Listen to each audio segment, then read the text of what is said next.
There it is. Awesome. I do have a question for you though before we start. Tell me about all the initials after your name. You got a lot. I have a lot. That's not even all of them. Yeah, I, I do. I do have a lot. So, Master of Science in Thanatology, and there's two credentials for Thanatology. So, the master's is the degree itself, but the actual certification. So, I'm a fellow in Thanatology, which is an advanced certification after you do a certain amount of clinical work or educational work from a teaching capacity, and then certified in Thanatology. That's like kind of like the step Mhm. before the FT business.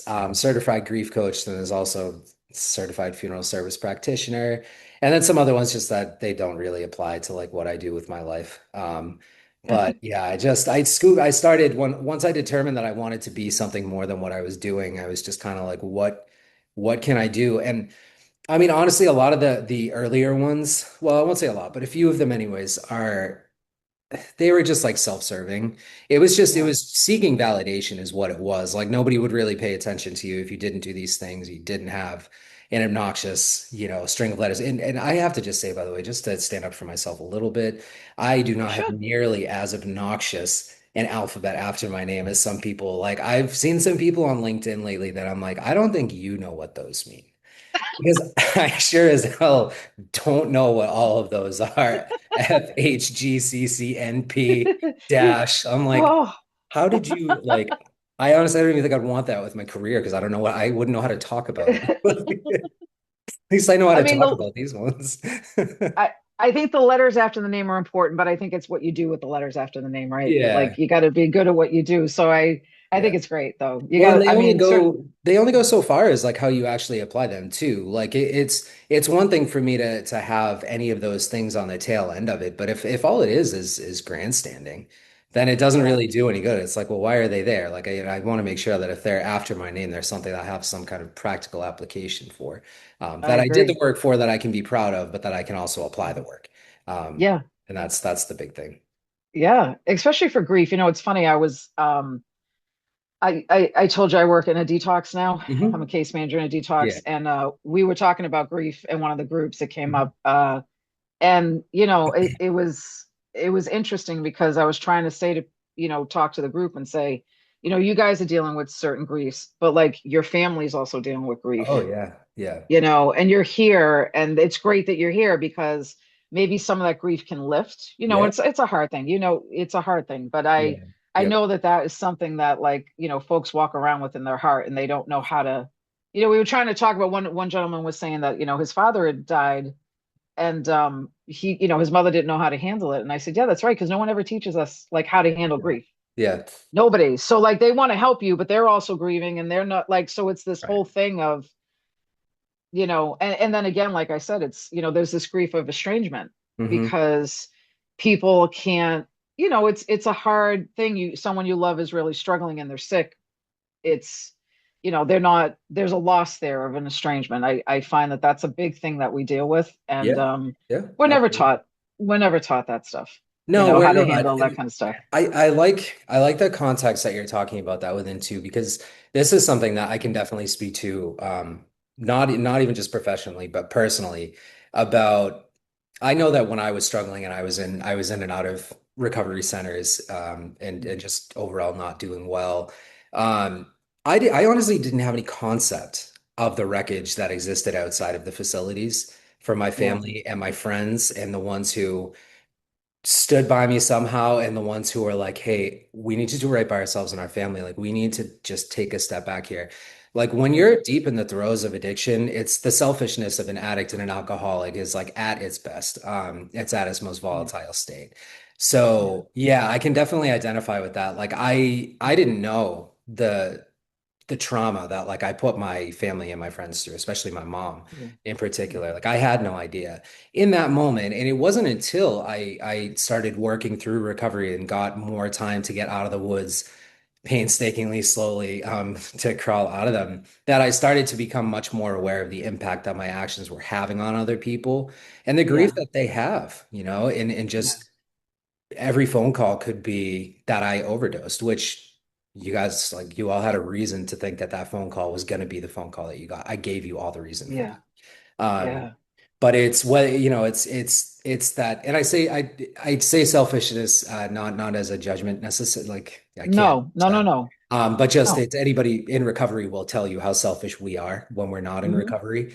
Um, Yeah, that yeah. selfishness kind of it just blocks you off from that kind Hmm. of consideration. And it was really eye-opening for me to be able Yeah, to have that discussion. And it's also the kind of discussion, and I feel like you probably will notice this in groups moving forward or in any experience that you have already yeah. that certain conversations just don't land at a certain point. Like Right. when I first got sober, I was so foggy. I thought that I could not have I didn't even think I could talk to anybody without a substance in my body, let alone Yeah. get to know anybody. And I was talking about this in a grief support group that I was facilitating the other night.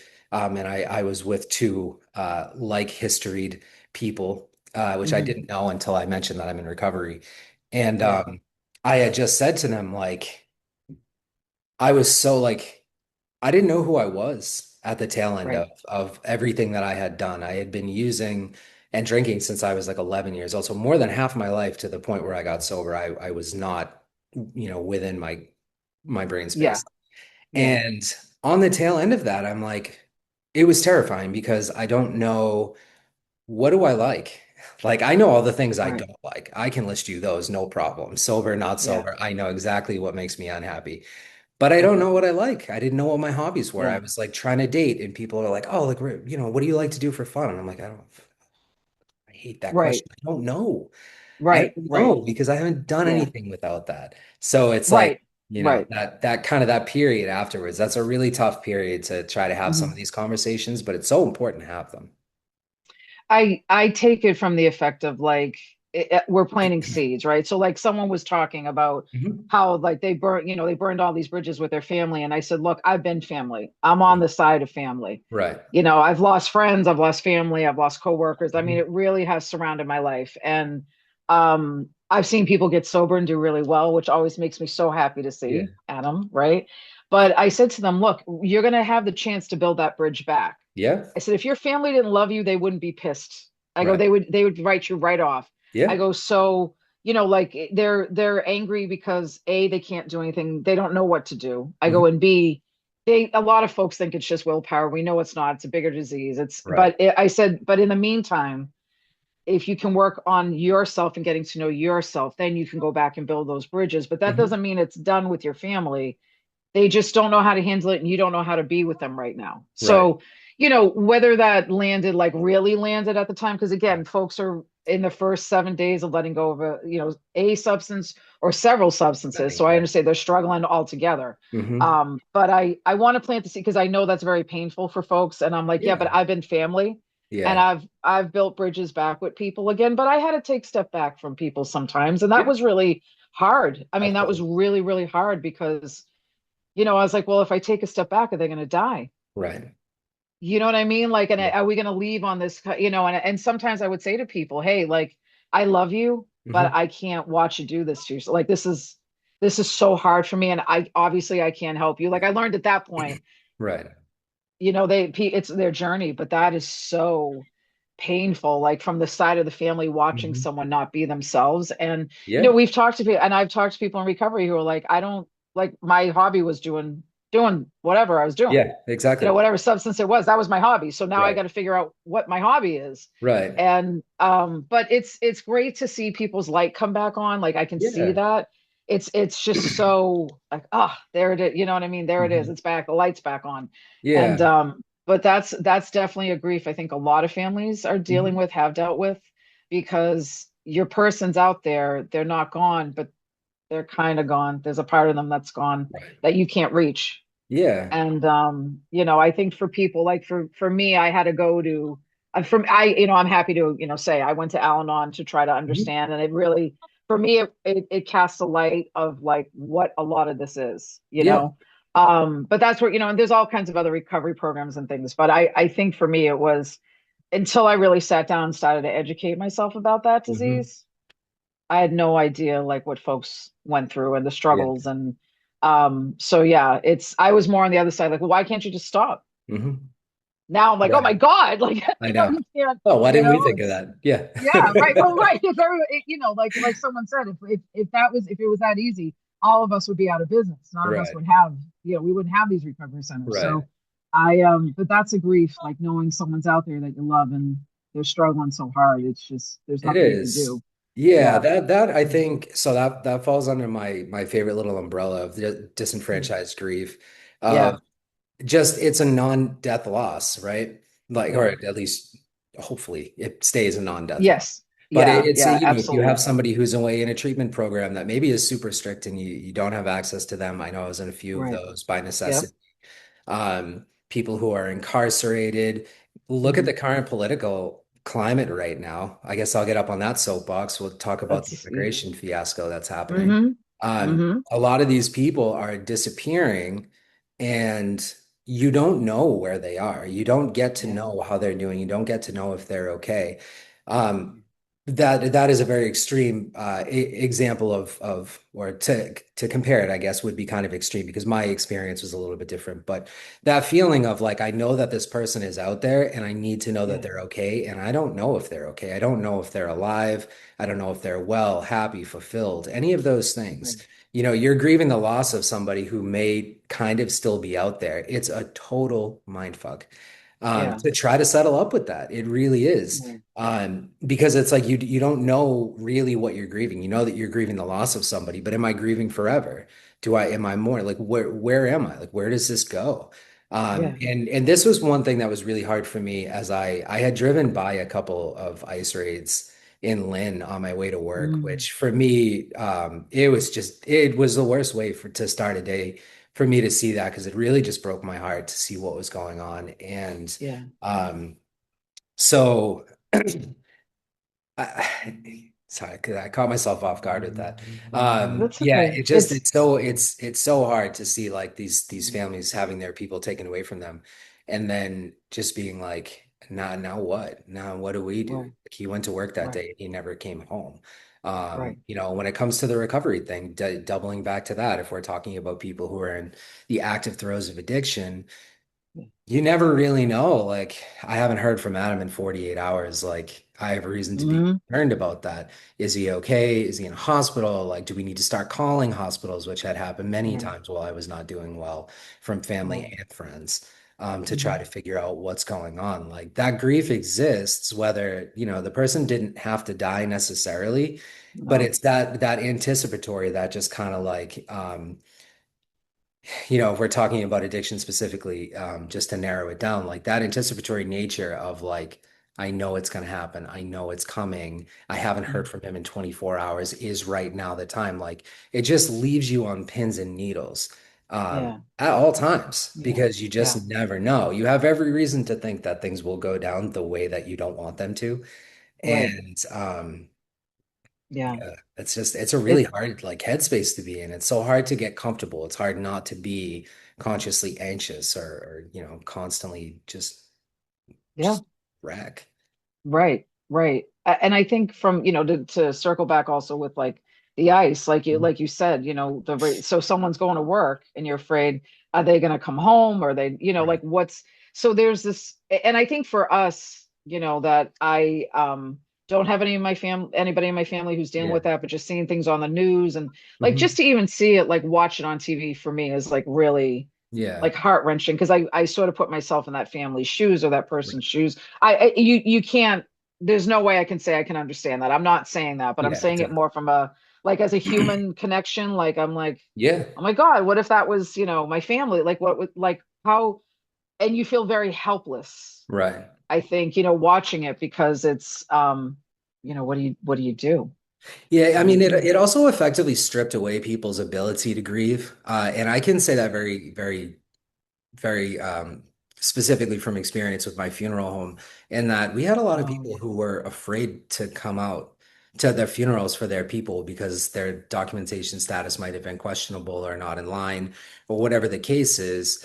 Um, they're being robbed of the opportunity to go and grieve their person, to say goodbye, to confront the reality of the loss, hopefully at some point accept it. It's the same vibe of that person went to work that day, that person went to the bodega that day or whatever, wherever they may have Right. gone, and they never came home. So now I know that they're dead, but I can't go and see that. So it's like just the layers of the damage that happens with that, just on a human Yeah. level, Right. is there will be, I think, very many people who may not come back from the stress and the anxiety of all of what's happening right now. Um, Yeah. and it's so hard. It's so hard. It's so hard to even sometimes know how to support people, especially because, Right. experience can be a really great thing, but it also can be a very limiting thing. Can also be very Mm. self-limiting because like you had just said, like I can't possibly understand the stress and the No. anxiety of that experience. I can hope to be there for somebody. I can try to hold space for them. I could try to spend time with them and listen and, understand as best I can. But Yeah. my experience will most likely, hopefully, not ever allow me to really understand that kind of thing. Yeah. So it's hard. It's a hard place to be. So I'm curious, like, so as someone who's a grief expert, I'd say, what advice would you give to somebody who is experienced that like firsthand, their family member, Mhm. something happened to their family member, and then, maybe speak to like someone like me who wants to support somebody, but Right. maybe not sure how. So I'm curious to know your thoughts on that. I mean, it's always start at ground zero. Like ask the person what they need. They don't always Mm, know. You may not mhm, get a straight answer on that. So acceptable if you do not get a straight answer on that. But I always ask for that because I want, if I'm going to start to talk to somebody about something, if I'm going to start working with somebody, I want permission to be able to go where things are going to go. And mhm, the best way for me to get that is to say, even if you don't know the answer to this question, I still would like to know, like, what do you think you need right now? Like, what does mhm. help look like for you? What does healing look like for you? Um, and then kind of take things from there. So I don't think that you'll ever go wrong with that because it Mhm. also respects boundaries and it establishes trust between you and another person. If you say, look, I respect you enough to tell you, I have no Yeah. business prescribing for you what is going to make you feel better. I'm not that Mm. person. I made the less Yeah. lucrative decision not to go to medical school. So I have no business prescribing anything.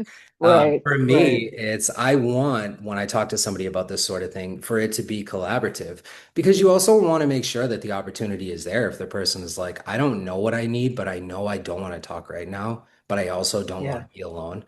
Like Yeah. those moments, like that, it opens you up for those as well. Um, Mhm.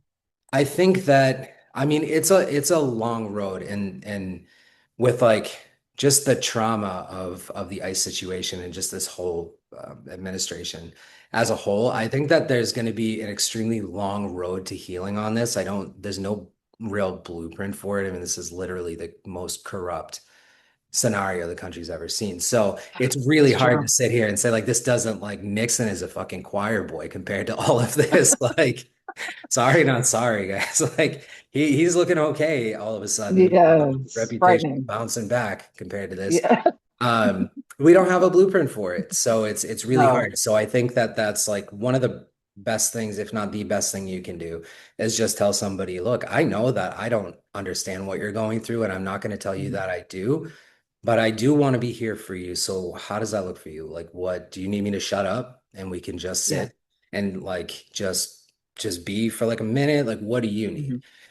For more information on my services and to book your free consultation, visit theadjustmentphase.com. Let me know what you think in the comments and follow along for more.